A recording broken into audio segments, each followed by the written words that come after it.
Now, some ideas are simply best left in the past, whether it's leg warmers, bell bottoms, to the so-called Paleolithic diet. I don't know who's into that. But there's one disturbing comeback that has flown largely under the radar. It's the return of debtor prisons, and it's happening right here in 21st century America.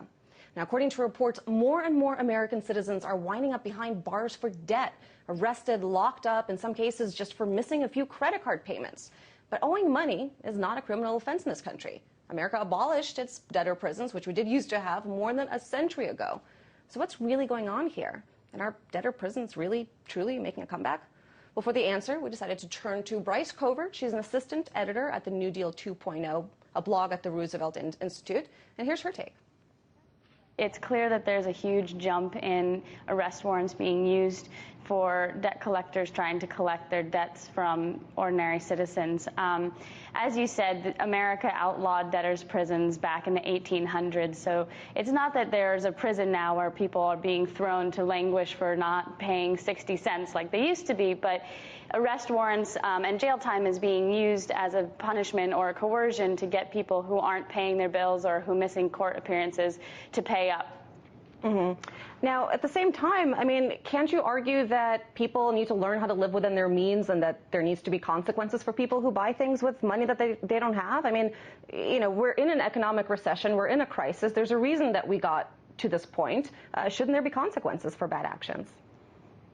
Sure, there is no replacement for responsibility, and people do need to pay the bills and the loans that they take out. The problem is that over the past couple decades, people have seen their wages either stagnate or fall, and to plug that hole, Americans have been using credit and basically debt to pay for rent, to pay for food, to pay for clothes.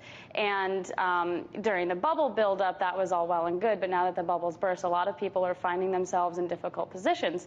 And of course, we need to encourage people to be paying back their loans, but throwing them in jail isn't actually going to solve anything because you're actually not able to go out and make money to pay back those debts. You're simply languishing in a prison. So, you know, we need to be able to punish people who are being fraudulent, and we need to encourage people to pay the debts that they owe, but we also need to make sure that it's being done in an effective way.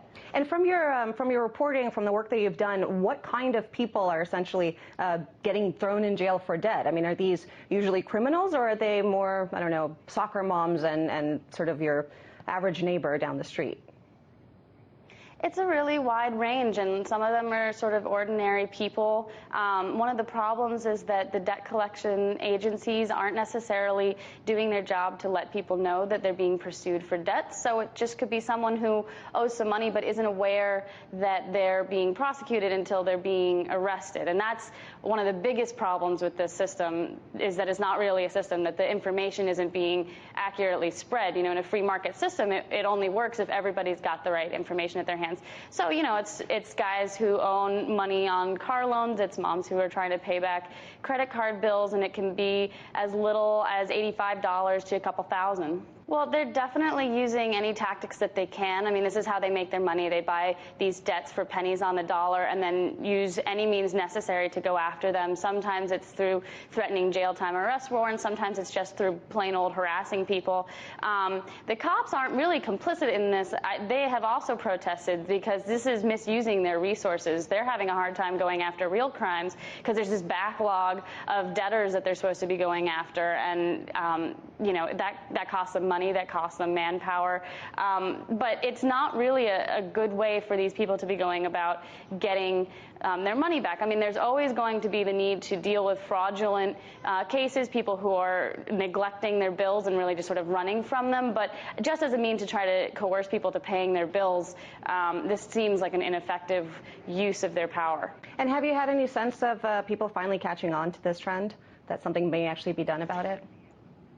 Definitely. There's been some movement to make sure that when this is happening, that debt collection agencies, like I said, they're not always letting people know that they're doing this. They're using wrong addresses. The mailings are going to someone else. So the people who are actually being pursued don't even know about it until this arrest warrant comes. So there's been some movement to make sure that the debt collector has to prove that they tried to contact the person and actually contacted them before an arrest warrant is actually used, which would actually go a long way, because then people are at least aware of what's happening and they can either choose to pay it back, or, you know, if they don't, then things proceed, but at least they're given that opportunity. I mean, I don't understand how people can't just not get outraged about this, that these companies could go and knowingly not provide all the information that's needed to these poor people who probably would actually pay the money if they knew that they could be thrown in jail for not doing it. I'm just surprised that there's not more outrage from politicians, from the media, from people who have gone through this.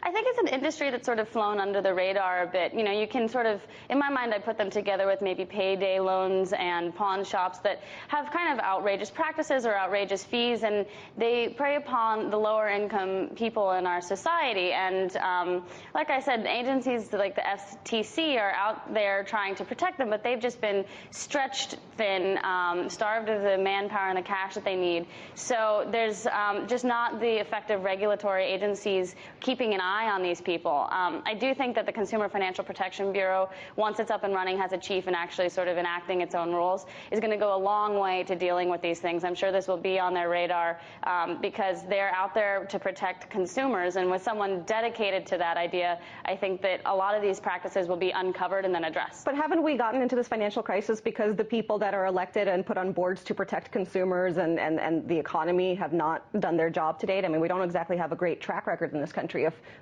protectors of Americans doing their job and federal regulators doing what they're supposed to do. Definitely. We definitely need a stronger regulatory system. I think that the financial reform bill that passed, the Dodd-Frank Act, is going a long way to reforming that system. There was too many loopholes. There were too many agencies that didn't have the authority they needed to go in and correct things. And I think the CFPB standing alone and focused just on consumers is exactly what we need here. All right, well, that was Bryce Covert of the New Deal 2.0.